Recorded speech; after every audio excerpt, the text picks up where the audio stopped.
Mientras el viento del este barría las arenas, los hebreos por fin libres, salían de Egipto con Moisés al frente. No iban por el camino más corto, sino por el desierto. Llevaban los huesos de José y una fe temblorosa, pero viva. Dios los guiaba de día con una columna de nube y de noche con una columna de fuego. Cada paso era un acto de confianza en ese Dios que los había liberado con mano poderosa.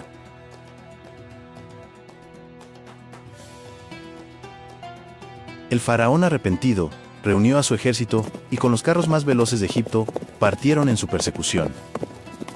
Los hebreos acamparon junto al Mar Rojo y al ver que los egipcios se acercaban, el pánico los envolvió. Acusaron a Moisés de haberlos llevado a morir. Él les dijo con voz calma que no teman porque Dios peleará por ustedes. Entonces Moisés alzó su vara y el mar se abrió en dos. El pueblo cruzó entre paredes de agua y cuando los egipcios intentaron seguirlos, el mar los sepultó.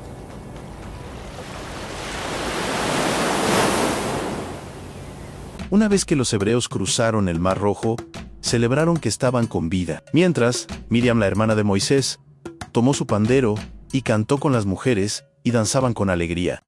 Pero pronto llegó el desierto, y con él, la sed. Llegaron a Elim, un oasis con lagunas y palmeras, donde descansaron. Luego partieron y siguieron su camino por el desierto. Mientras caminaban por el desierto, murmuraron por hambre. Entonces Dios envió maná por la mañana, que era blanco como semilla, y sabía a miel, y codornices por la tarde. Debían recoger solo lo necesario, salvo antes del sábado. Aprendían a confiar, pero sus corazones aún dudaban. La libertad no llegaba de golpe. Cuando acamparon en Refidim no había agua y otra vez se quejaron. Moisés, temiendo que lo apedrearan, clamó a Dios. Entonces el Señor le ordenó golpear una roca y de ella brotó agua. Jetro, el suegro de Moisés, llegó con Séfora y sus hijos. Al ver cómo su yerno juzgaba solo al pueblo, desde la mañana hasta la noche, le aconsejó delegar. Moisés eligió hombres sabios para que juzgaran los casos menores, reservándose los asuntos más graves. Así nació una estructura de liderazgo ordenada. El pueblo podía resolver sus conflictos y Moisés descansaba. Era tiempo de aprender no solo a seguir, sino también a organizar. 3 meses después de salir de Egipto, acamparon al pie del monte Sinaí. Y Dios llamó a Moisés a la cima y le ofreció un pacto. Si obedecían, serían su pueblo especial.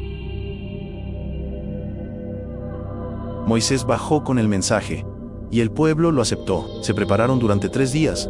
Nadie debía acercarse al monte. Al tercer día, truenos, relámpagos y una nube espesa descendieron. El sonido de trompetas sacudía el aire. Dios bajó al monte, y todo el pueblo temblaba de temor. Dios habló, y su voz retumbó sobre el Sinaí. El pueblo, aterrado por la voz divina, pidió que Moisés hablara con Dios por ellos. Temblaban ante la presencia santa. Moisés se adentró en la oscuridad donde Dios habitaba y recibió instrucciones. Durante 40 días y noches, Moisés permaneció en la montaña donde Dios le entregó las leyes. Y Dios pronunció los 10 mandamientos.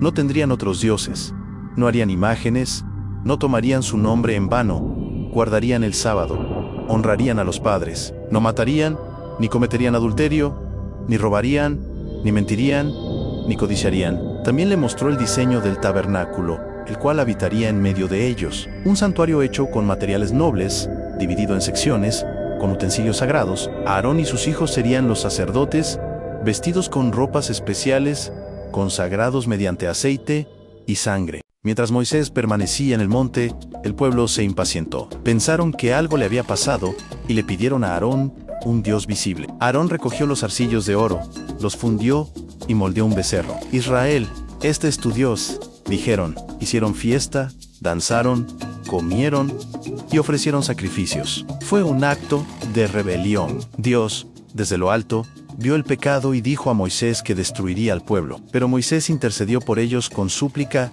y pasión. Moisés descendió llevando las tablas grabadas por Dios, y al ver el becerro y la danza, se encendió de ira. Arrojó las tablas y las rompió al pie del monte. Quemó el becerro, lo molió y echó el polvo en el agua, obligando al pueblo a beberlo. Aarón se excusó, diciendo que el oro arrojado al fuego salió hecho becerro. Moisés llamó a los levitas, y estos castigaron a los culpables.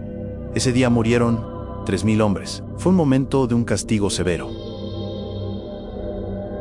Moisés volvió a subir al monte para suplicar el perdón del pueblo. Ofreció ser borrado del libro de la vida si Dios no los perdonaba. Dios decidió no destruirlos, pero les dijo que un ángel los guiaría. Moisés, angustiado, intercedió otra vez diciendo: «Si no vas tú con nosotros, no nos hagas salir de aquí». Entonces Dios respondió que su presencia iría con ellos. Moisés pidió ver su gloria, y Dios le prometió mostrarle su bondad y su nombre. Dios escondió a Moisés en una grieta de la roca y pasó junto a él, cubriéndolo con su mano. Solo le permitió ver su espalda, pero no su rostro. Dios renovó el pacto con el pueblo, repitiendo sus mandamientos. Advirtió contra hacer alianzas con los cananeos y les recordó que no adoraran ídolos. Moisés estuvo 40 días más con Dios, sin comer ni beber. Al bajar del monte con las nuevas tablas, su rostro resplandecía.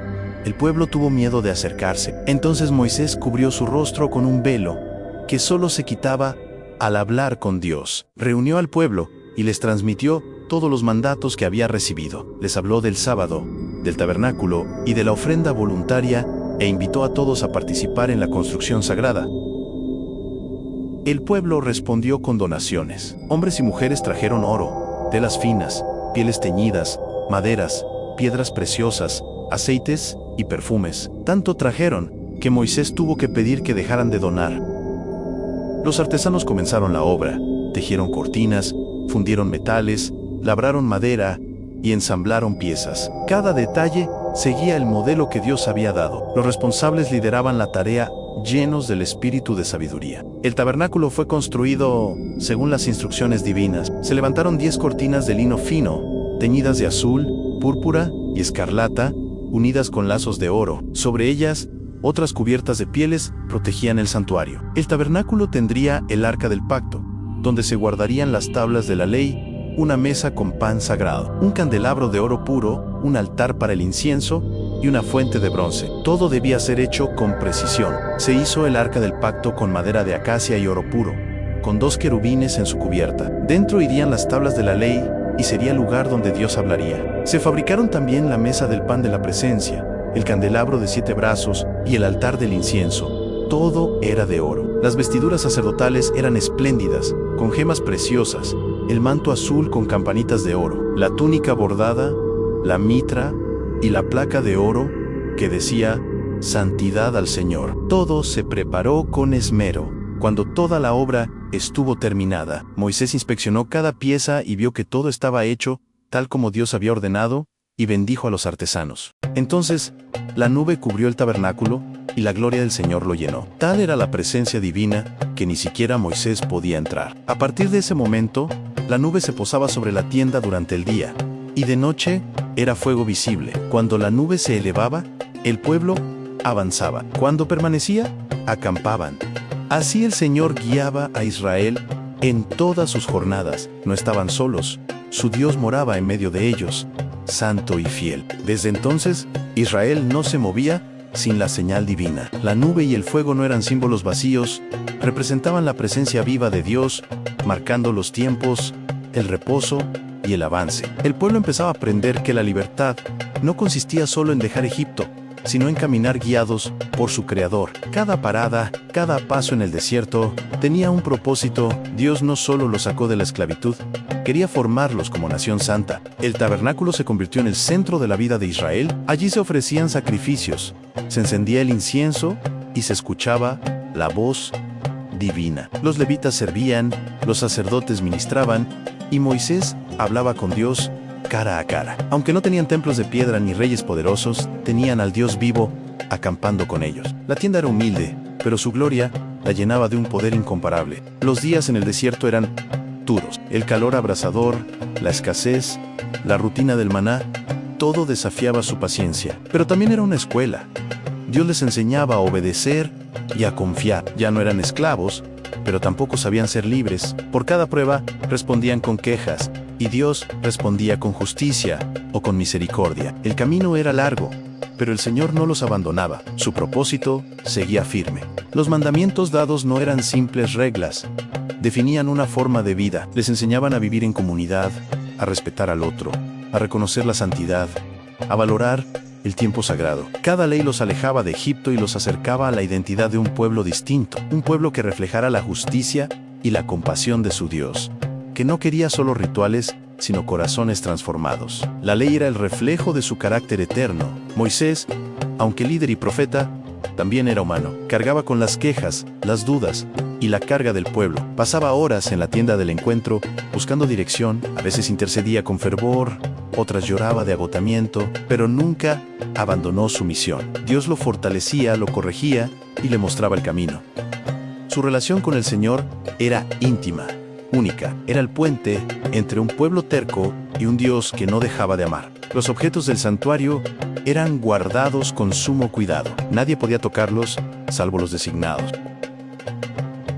Cuando la nube se elevaba, los levitas desmontaban todo y lo transportaban. El orden, la reverencia y la obediencia eran esenciales. Israel no era como otras naciones. Su fuerza no estaba en ejércitos ni murallas, sino en la presencia de su Dios. Mientras él caminara con ellos, no debían temer a ninguna amenaza. Cada día que pasaba, el pueblo entendía un poco más quién era el Dios que los había sacado de Egipto. No era como los dioses de las estatuas, era invisible, pero cercano, justo, pero compasivo, temible, pero lleno de amor. Les hablaba, los guiaba, los corregía. Su presencia los envolvía en el desierto. No sabían aún cuánto tardarían en llegar a la tierra prometida, pero empezaban a descubrir que el verdadero tesoro era caminar con él. Y así, con la nube sobre el tabernáculo y el fuego alumbrando la noche, Israel seguía su travesía. No era un viaje fácil, pero era sagrado. Cada paso estaba marcado por la presencia divina. Desde la esclavitud hasta el encuentro con el Dios viviente, el pueblo aprendía a ser libre, a ser santo, a ser suyo. Moisés miraba el horizonte. El monte Sinaí quedaba atrás, pero lo más importante, estaba con ellos. Dios moraba en medio de su campamento.